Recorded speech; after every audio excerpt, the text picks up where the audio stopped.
Simulan natin ang ating pagdiriwang sa ngalan ng Ama at ng Anak at ng Espiritu Santo. Amen. Ang pagpapala ng ating Panginoong Jesucristo, ang pag-ibig ng Diyos Ama at may pagkaisa ng Espiritu Santo naway sumainyong lahat. At sumayo rin. Yon ay ika-4 na linggo ng panahon ng Adbyento. Kaninang misa ng alas 6, sinindihan yung ika-4 na kandila ng korona ng Adbyento, sumasagisag sa pag-ibig. Babalikan natin yung mga nakaraang kandila. Yung unang kandila ay pag-asa, yung ikalawa ay kapayapaan, yung ikatlo ay kagalakan, ang panghuli pag-ibig. Kaya't pinaghahandaan natin ang pagsilang ng pag-ibig ng Diyos sa piling natin ngayong Pasko. At ang pag-ibig ng Panginoon pinapakita niya sa pamagitan ng kanyang mapagmahal na presensya. Kaya naman, ito rin ang ating dalangin na tayo rin maging instrumento ng mapagmahal na presensya ng Diyos. Aminin natin ngayon ang ating mga kasalanan upang maging marapat tayong gumanap sa banal na pagdiriwang. Inaamin ko sa makapangyarihang Diyos at sa inyo mga kapatid na lubha akong nagkasala sa isip, sa salita, sa gawa at sa aking pagkukulang. Kaya isinasamo ko sa mahal na Birheng Maria, sa lahat ng mga anghel at mga banal, at sa inyo mga kapatid, na ako'y ipanalangin sa Panginoong ating Diyos. Kaawaan tayo ng makapangyarihang Diyos, patawarin tayo sa ating mga kasalanan, at patnubayan tayo sa buhay na walang hanggan. Amen. Panginoon, kaawaan mo kami. Panginoon, kaawaan mo kami. Kristo, kaawaan mo kami. Kristo, kaawaan mo kami. Panginoon, kaawaan mo kami. Panginoon, kaawaan mo kami. Papuri sa Diyos sa kaitaasan. Puri sa Diyos sa kaitaasan, at sa luma'y kapayapaan, sa mga taong kinalulugan niya. Pinupuri ka namin, minarangal ka namin, sinasamba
Manalangin tayo.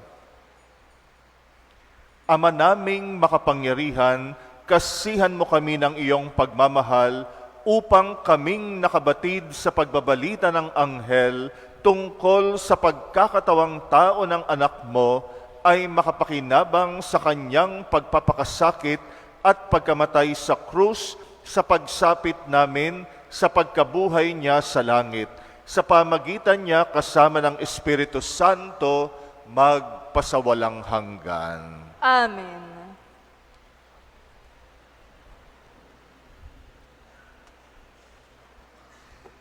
Ipinahahayag ni Propeta Mikas na isisilang ang pastolhari sa Bethlehem, ang lupang sinilangan ni Haring David. Pagbasa mula sa aklat ni Propeta Mikas. Ito ang sinasabi ng Panginoon. Bethlehem, Ephrata, bagamat pinakamalit ka sa mga angkan ni Huda, ay sa iyo magmumula ang isang maghahari sa Israel. Ang pinagmulay buhat pa nung una, mula po nung unang panahon. Kaya nga, ang bayan ng Panginoon ay ibibigay niya sa kamay ng mga kaaway hanggang sa isilang ng babae ang sanggol na maghahari. Pagkatapos, babalik sa Israel ang nalabi sa bansang ito. Pagdating ng Haring Yaon, pamamahalaan niya ang Israel sa pamamagitan ng kapangyarihan ng Panginoon. Taglay niya ang kadakilaan ng pangalan ng Panginoon na kanyang Diyos. At ang Israel ay mamumuhay na ligtas, sapagkat ang Haring Yaon ay kikilalanin ng buong sanlibutan. Sa kanya magmumula ang kapayapaan natin. Ang salita ng Diyos. Salamat sa Diyos. Akitin mo, poong mahal, iligtas kamit tanglawan. Akitin mo, poong mahal, iligtas kami tanglawan. Pastol ng Israel, kami ay pakinggan. Mula sa trono mong may mga kerubin, kami ay tulungan. Sa taglay mong lakas, kami ay iligtas at tubusin sa hirap. Akitin mo, poong mahal, iligtas kami tanglawan. Ika'y manumbalik, o Diyos na dakila, pagmasdan mo kami mula sa itaas, at ang punong ito'y muling pagyamanin at iyong iligtas. Lumapit ka sana, ang puno ng ubas na itinanim mo ay iyong iligtas. Yaong punong iyon na pinalagumot, iyong pinalakas. Akitin mo, poong mahal, iligtas kami tanglawan. Ang lingkod mong mahal ay iyong ingatan, yamang hinirang mo ay iyong ipagsanggalang. Iyong palakasin bilang isang bansang makapangyarihan. At kung magkagayon, magbabalit kami di na magtataksil sa iyo kailanman. Kami pagsiglahit aming pupurihin ang iyong pangalan. Akitin mo, poong mahal, iligtas kami tanglawan. Higit pa sa mga alay at mga sakripisyo ng matandang tipan, ang pagtalima ni Kristo sa kanyang Ama. Pumarito siya ng may pagtitiwala sa planong pakikipag-isang loob ng Diyos. Pagbasa mula sa sulat sa mga Hebreo. Noong si Kristo'y manaog sa sanlibutan, sinabi niya sa Diyos, ang mga hain at handog na mga hayop ay hindi mo ibig, kaya't inihanda mo ang aking katawan upang maging hain. Hindi mo kinalugdan ang mga handog na susunugin at ang mga handog dahil sa kasalanan. Kaya't aking sinabi, narito ako, O Diyos, upang tupdin ang iyong kalooban ayon sa nasusulat sa kasulatan tungkol sa akin. Sinabi muna niya, hindi mo inibig o kinalugdan ang mga hain at handog na mga hayop, mga handog na susunugin at mga handog dahil sa kasalanan. Bagamat ito'y inihahandog ayon sa kautusan. Sa kaniya sinabi, narito ako upang tupdin ang iyong kalooban. Inalis ng Diyos ang unang handog at pinalitan ng handog ni Kristo. At dahil sa kanyang pagsunod sa kalooban ng Diyos, nilinis tayo ni Jesucristo sa ating mga kasalanan sa pamamagitan ng minsang paghahandog ng kanyang sarili, at iyo'y sapat na. Ang salita ng Diyos. Salamat sa Diyos.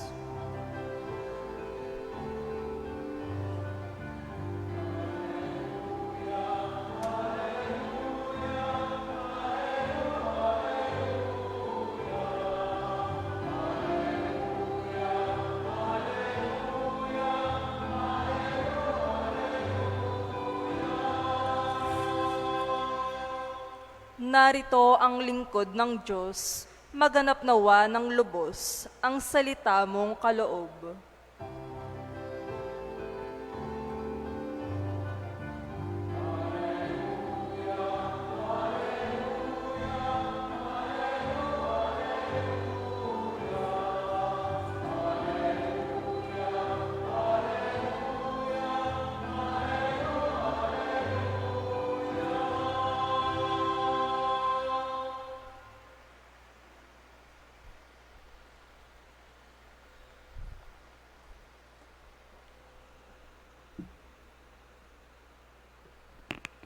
Sumainyo ang Panginoon. At sumaiyo rin.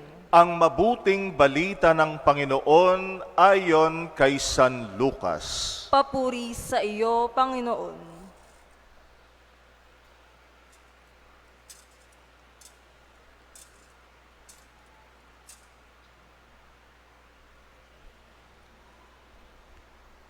Hindi nagtagal at si Maria'y nagmamadaling pumunta sa isang bayan sa kaburulan ng Huda. Pagdating sa bahay ni Zacarias, binati niya si Elizabeth. Nang marinig ni Elizabeth ang bati ni Maria, lumukso ang sanggol sa kanyang sinapupunan. Napuspos ng Espiritu Santo si Elizabeth at buong galak na sinabi, pinagpala ka sa mga babae at pinagpala rin ang dinadala mo sa iyong sinapupunan. Sino ako upang dalawin ng ina ng aking Panginoon? Sapagkat pagkarinig ko ng iyong bati, ay lumukso sa tuwa ang sanggol sa aking sinapupunan. Mapalad ka sapagkat nanalig kang matutupad ang ipinasabi sa iyo ng Panginoon. Ang mabuting balita ng Panginoon. Pinupuri ka namin, Panginoong Hesukristo.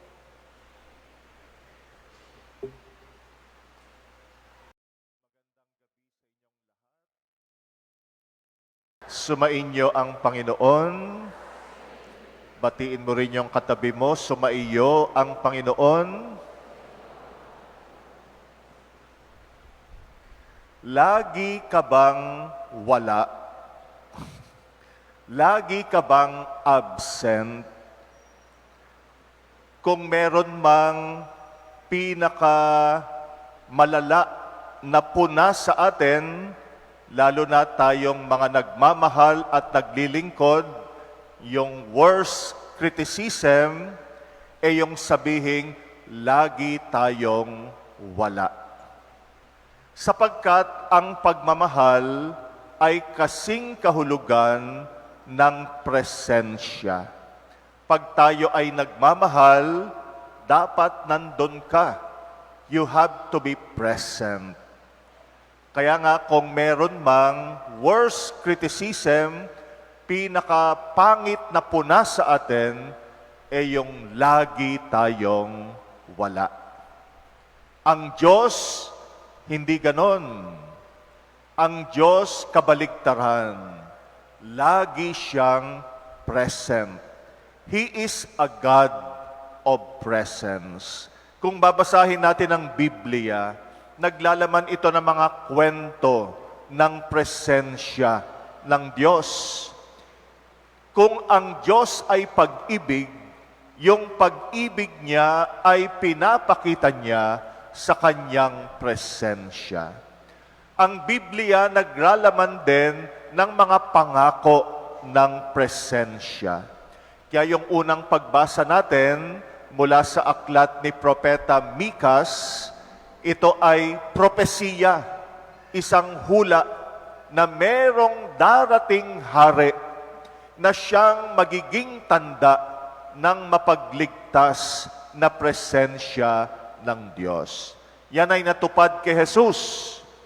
Kaya yung ikalawang pagbasa naman natin na narinig kanina, sulat sa mga Ebreo, nilarawan na siya yung katuparan ng presensya o katuparan ng pangako ng presensya ng Panginoon.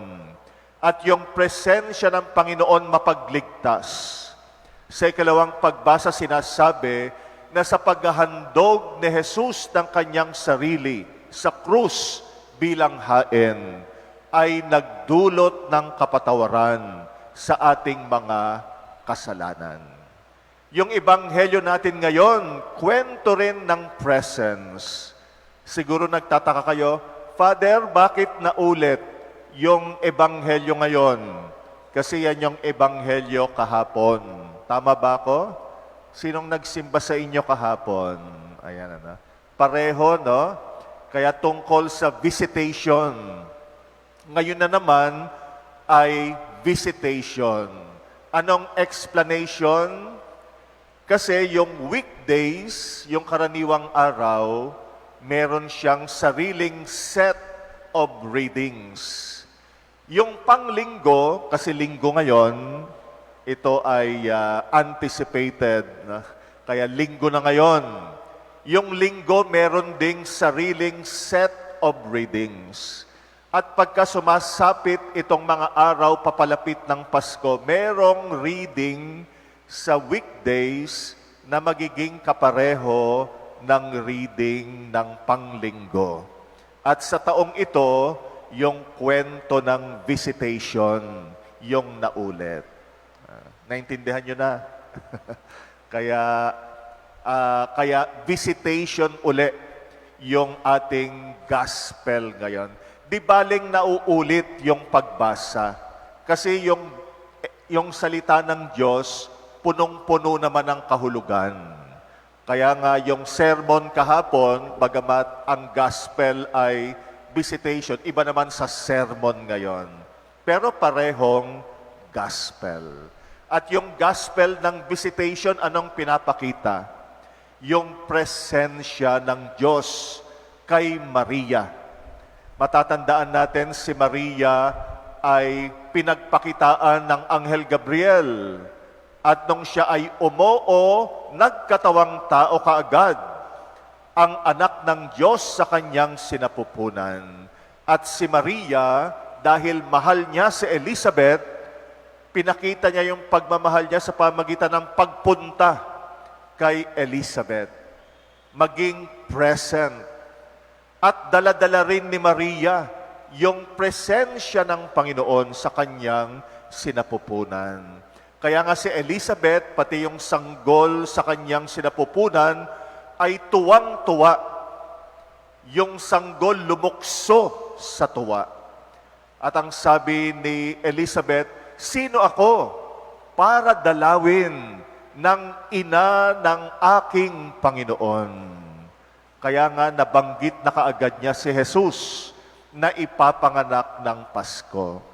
Magandang kwento yung visitation kasi yan ay anticipation ng Pasko.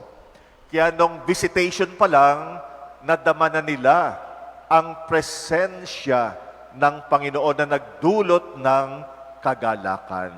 At ang kaganapan ng presensya ng Diyos ay mangyayari sa pagsilang niya sa araw ng Pasko.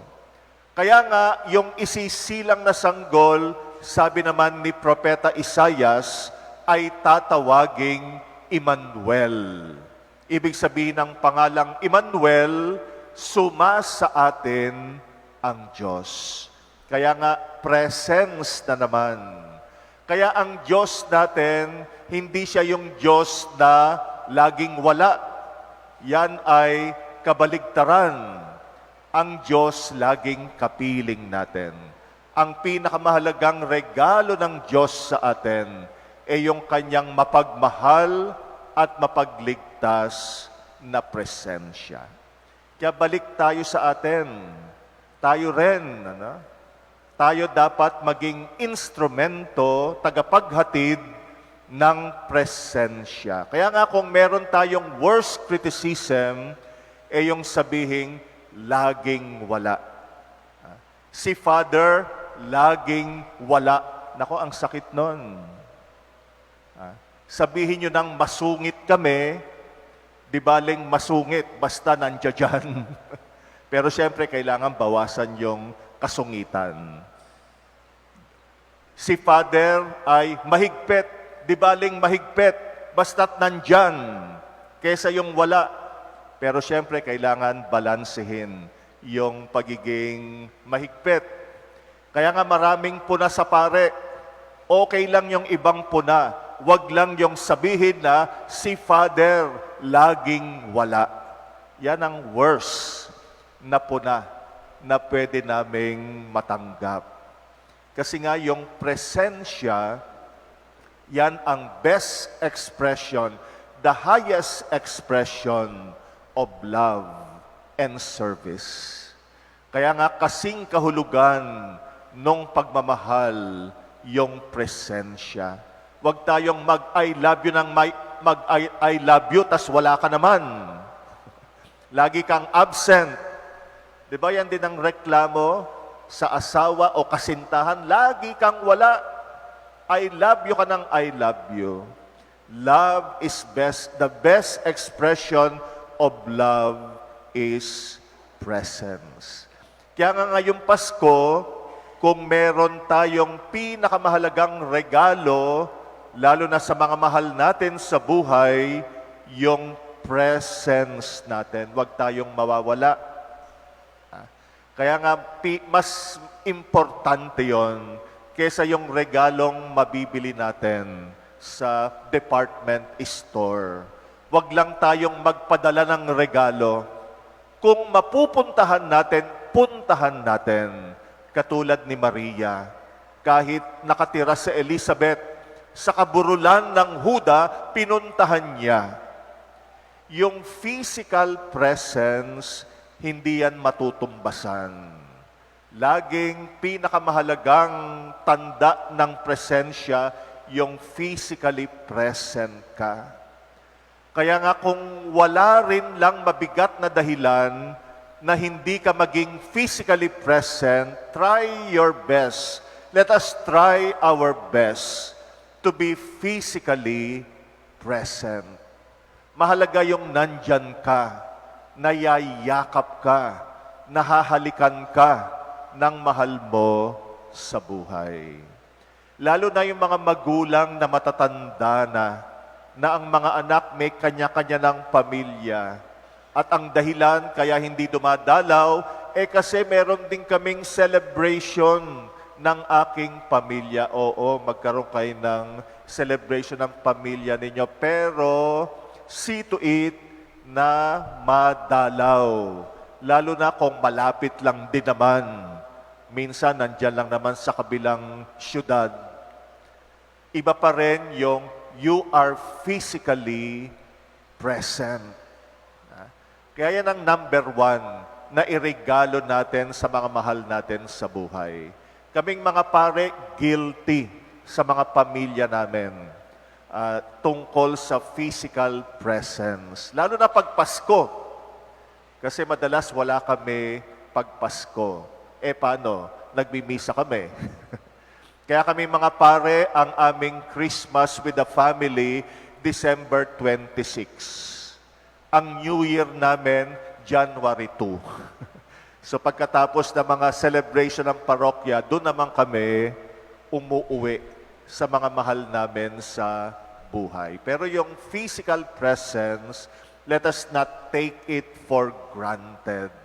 Kaya kung pwede rin, kung wala namang mabigat na dahilan, sabi ko nga, na ikaw ay maging physically present, then be physically present. Pero syempre, hindi lang physical presence. Maganda rin na yung presence mo, quality presence. Minsan, nandiyan ka nga physically, pero yung isip at puso mo nasa malayo. You are present and yet you are absent. Minsan may ganyan. Kaya nga, kung tayo'y magre-regalo ng physical presence, see to it na yung presence din natin quality. Kaya nga, magpadama tayo ng ating mapagmahal, mapag-aruga, at mapagligtas na presensya. Kaya ka nga physically present para maipadama mo yung iyong emotional and spiritual presence.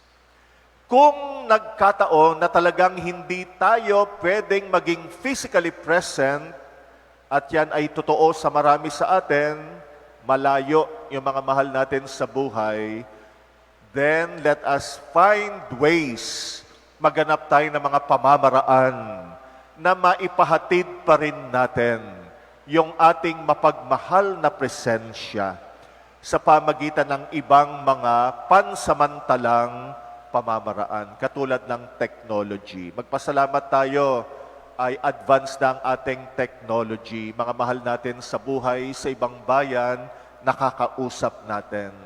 Kaya nga kung hindi tayo magiging physically present, but see to it na maipahatid pa rin natin yung ating presensya sa mga mahal natin sa buhay. Kaya yan ang mensahe ng Pasko. Ang Pasko ay ang pagdiriwang natin ng presensya ng Panginoon sa atin. Ang Emmanuel. Siya ang pinakamahalagang regalo ng Diyos sa atin na ipinanganak physically ang kanyang anak dito sa mundo na kapiling natin. Kaya naman, ipangako natin na ipapadaman natin ang ating presensya. Makapiling natin ang mga mahal natin sa buhay. Ipadaman natin ang ating pagmamahal sa pamagitan ng presensya. Amen.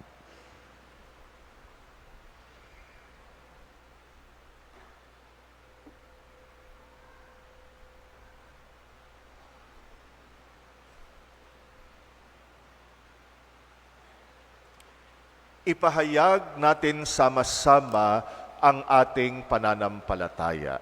Sumasampalataya ako sa Diyos amang makapangyarihan sa lahat na may gawa ng langit at lupa. Sumasampalataya ako kay Jesucristo, iisang anak ng Diyos, Panginoon nating lahat. Nagkatawang tao siya, lalang ng Espiritu Santo, ipinanganak ni Santa Mariang Birhen, pinagpakasakit ni Poncio Pilato, ipinako sa krus, namatay, inilibing, nanaog sa kinaroroonan ng mga yumao, nang may 3 araw na buhay na maguli, umakyat sa langit, naluluklok sa kanan ng Diyos amang makapangyarihan sa lahat. Doon magmumulang paririto at huhukom sa nangabubuhay at nangamatay na tao.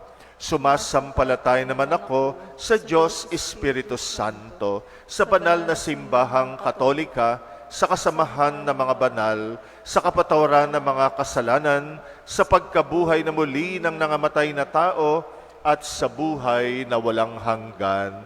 Amen. Ipanalangin natin sa Ama na tulad ni Maria at Elizabeth, buong galak at kababaang loob nawa nating tanggapin ang manunubos at buksan ang ating puso sa kanyang salitang nagdudulot ng kaligtasan. Ating sasabihin, Panginoon, dinggin mo kami. Panginoon, dinggin mo kami. Maging tagapagdala rin nawa ang simbahan ng kagalakan sa sangkatauhan, sa mga nagdadalamhati, may sakit, mga matatanda at mga may kapansanan. Manalangin tayo sa Panginoon. Panginoon, dinggin mo kami. Maging mulat nawa ang mga pinuno ng bayan sa pangangailangan ng lahat para sa makatarungan at mapagmalasakit na pamahalaan. Manalangin tayo sa Panginoon. Panginoon, dinggin mo kami. Igalang nawa natin ang mga karapatan ng mga sanggol sa sinapupunan. Maging mulat tayo sa pangangailangan ng mga nagdadalang tao at magbigay ng pag-asa sa kabataang Pilipino. Manalangin tayo sa Panginoon. Panginoon, dinggin mo kami.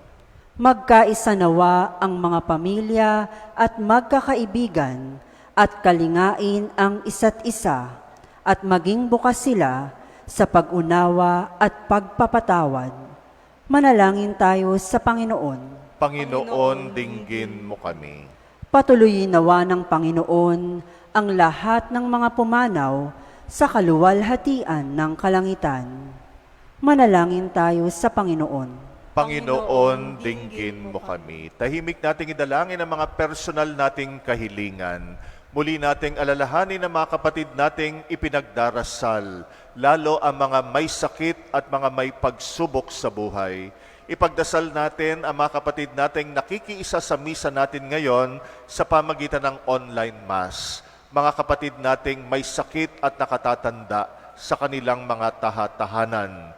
At ipagdasal din natin ang intensyon ng mga kapatid nating nag-aalay ng pamisa sa pagdiriwang natin ngayong gabi. Tahimik natin itong ipanalangin.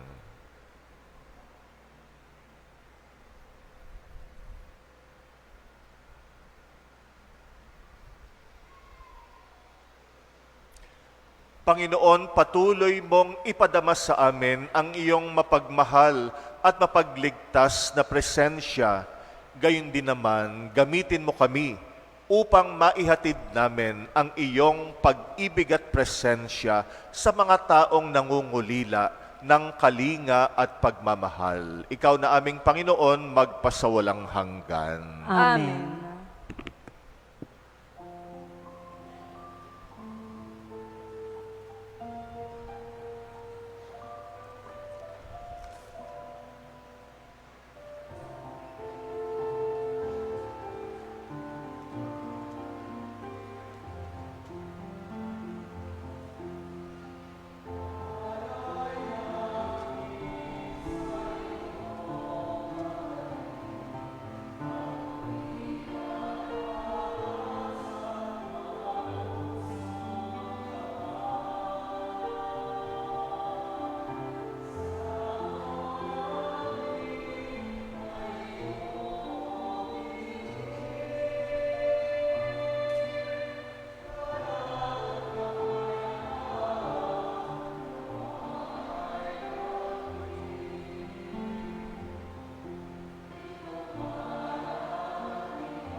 Manalangin kay mga kapatid upang ang paghahain natin kalugdan ng Diyos Amang makapangyarihan. Tanggapin nawa ng Panginoon itong paghahain sa iyong mga kamay, sa kapurihan niya at karangalan, sa ating kapakinabangan, at sa buong sambayanan niyang banal. Ama naming lumikha, ang mga alay naming nakahain sa iyong dambana ay pabanalin nawa ng paglukob ng banal na Espiritu na pumuspo sa sinapupunan ng mahal na Birheng Maria upang magdalang taot magsilang sa iyong anak na siyang namamagitan magpasawalang hanggan. Amen. Sumainyo ang Panginoon. At sumayo rin. Itaas sa Diyos ang inyong puso at diwa. Itinaas na namin sa Panginoon. Pasalamatan natin ang Panginoong ating Diyos. Marapat na siya ay pasalamatan. Ama naming makapangyarihan, tunay ngang marapat na ikay aming pasalamatan sa pamagitan ng Jesucristo na aming Panginoon. Ang pagsusugo mo sa Kanya ay pinahayag ng lahat ng mga propeta. Ang pagsilang niya ay pinanabikan ng mahal na Birheng kanyang inang tunay sa kapangyarihan ng Espiritong Banal. Ang pagdating niya ay inilahad ni San Juan Bautista sa kanyang pagbibinyag.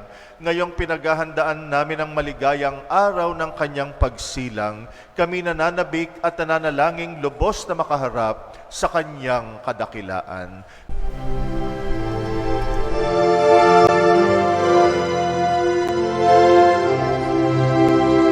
Santo, Santo, Santo, Panginoong Diyos makapangyarihan, napupuno ang langit at lupa ng kalwalhatian mo.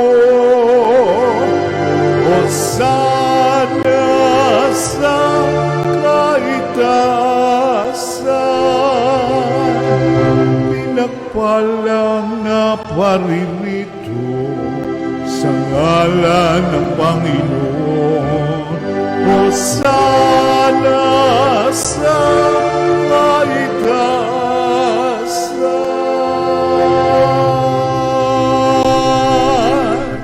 Ama naming banal, ikaw ang bukal ng tanang kabanalan, kaya't sa pamagitan ng iyong Espiritu, gawin mong banal ang mga kaloob na ito upang para sa amin maging katawan at dugo ng aming Panginoong Hesukristo. Bago niya pinagtisang kusang loob na maging handog, ginawa kanyang tinapay, pinasalamatan kanya, pinagati-hati niya yon, iniabot sa kanyang mga alagad at sinabi, tanggapin ninyong lahat ito at kanin itong aking katawan na iyahandog para sa inyo.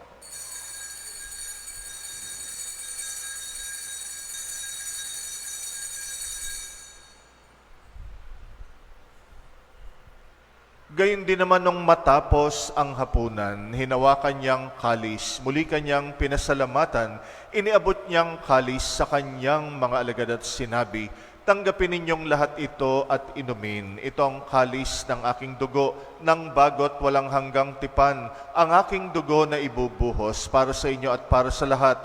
Sa kapagpapatawad ng mga kasalanan, gawin ninyo ito sa pag-alala sa akin.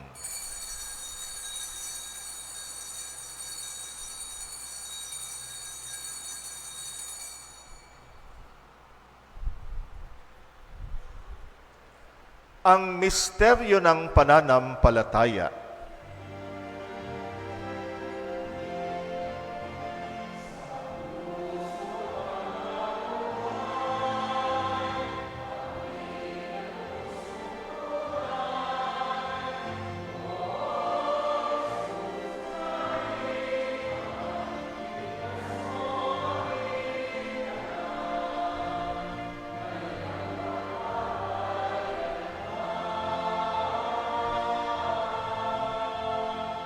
Ama, ginagawa namin ngayon ang pag-alala sa pagkamatay at muling pagkabuhay ng iyong anak at inaalay namin sa iyo ang tinapay na nagbibigay buhay at ang kalis na nagkakalob ng kaligtasan. Kami nagpapasalamat dahil kami yung minarapat tumayo sa harap mo para maglingkod sa iyo. Sinasamo namin kaming magsasalo sa katawan at dugo ni Kristo ay mabuklod sa pagkakaisa sa pamagitan ng Espiritu Santo. Ama, lingapin mong iyong simbahang laganap sa buong daigdig, puspusin mo kami sa pag-ibig, kaysa ni Francisco na aming Papa at ni Jose na aming Obispot ng Tanang Kaparian. Alalahanin mo rin ang mga kapatid naming nahimlay na may pag-asang sila'y muling mabubuhay, gayon din ang lahat ng mga pumanaw. Kawaan mo sila at patuloyin sa iyong kaliwanagan. Kawaan mo at pagindapatin kaming lahat makasalo sa iyong buhay na walang wakas, kaysa ng mahal na Birheng Maria na ina ng Diyos, ng kabiyak ng puso niyang si San Jose, kaysa ng mga apostol at ang lahat ng mga banal na namuhay dito sa daigdig ng kalugod-lugod sa iyo, maipagdiwang nawa namin ang pagpupuri sa ikrarangal mo sa pamagitan ng iyong anak na aming Panginoong Hesukristo. Sa pamamagitan ni Kristo, kasama niya at sa Kanya, ang lahat ng parangal at papuri ay sa iyo, Diyos Amang makapangyarihan, kasama ng Espiritu Santo, magpasawalang hanggan.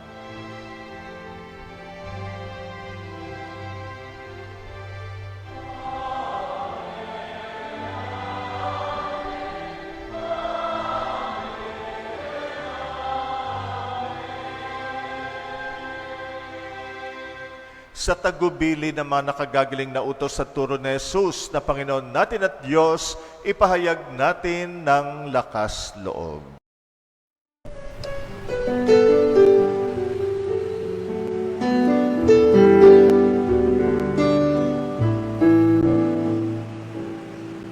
Ama namin, sumasalangit ka, sambahin ang ngalan mo, mapasa amin ang kaharian mo, sundin ang loob mo, dito sa lupa para nang sa langit, bigyan mo po kami ngayon ng aming kakanin sa araw-araw at patawarin mo kami sa aming mga sala para ng pagpapatawan namin sa nagkakasala sa amin. At huwag mo kaming ibang dulot sa tukso at yadya mo kami sa lahat ng masama. Hinihiling namin kami yadya sa lahat ng masama, pagkalooban ng kapayapaan, araw-araw iligtas sa kasalanan, ilayo sa lahat ng kapahamakan, samantalang aming pinananabikan ang dakilang araw ng pagpapahayag ng tagapagligtas naming Seso Kristo. Sapagkat iyo ang kaharian at ang kapangyarihan at ang kapurihan magpakailanman. Amen. Panginoong Kristo, sinabi mo sa iyong mga apostol, kapayapaan ang iniiwan ko sa inyo, ang aking kapayapaan ang binibigay ko sa inyo. Tunghayan mo ang aming pananampalataya, wag ang aming pagkakasala. Pagkalooban mo kami ng kapayapaan at pagkakaisa ayon sa iyong kalooban, kasama ng Espiritu Santo, magpasawalang hanggan. Amen. Ang kapayapaan ng Panginoon ay laging sumainyo. At sumayo rin. Magbigayan kayo ng kapayapaan sa isa't isa. Peace be with you.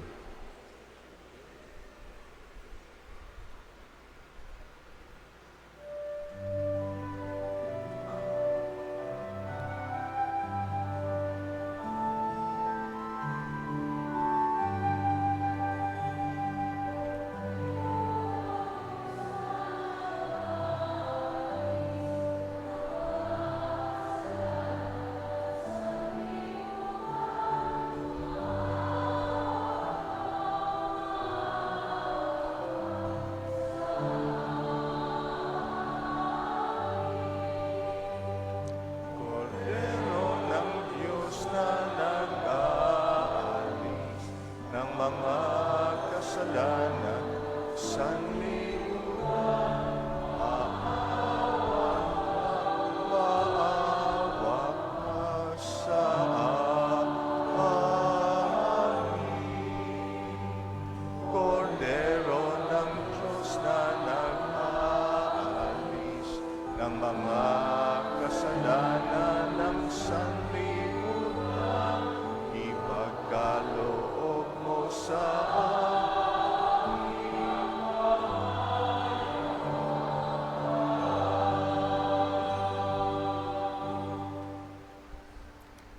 munting paalala bago tayo magkomunyon, ingatan natin ang katawan ni Kristo na huwag mahulog sa ating kamay o sa ating bibig.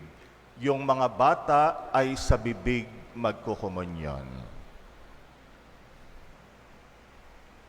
Narito ang ating Panginoong Kristo, ang kordero ng Diyos na nag-aalis ng mga kasalanan ng sanlibutan, mapalad ang mga inaanyayahan sa kanyang piging. Panginoon, hindi ako karapat-dapat na magpatuloy sa iyo, ngunit sa isang salita mo lamang ay gagaling na ako.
Sumainyo ang Panginoon. At sumayo rin. At pagpalain kayo ng makapangyarihang Diyos, Ama at Anak at Espiritu Santo. Amen. Tapos na ang ating pagdiriwang, humayo tayong nagmamahal at naglilingkod sa Diyos. Salamat sa Diyos.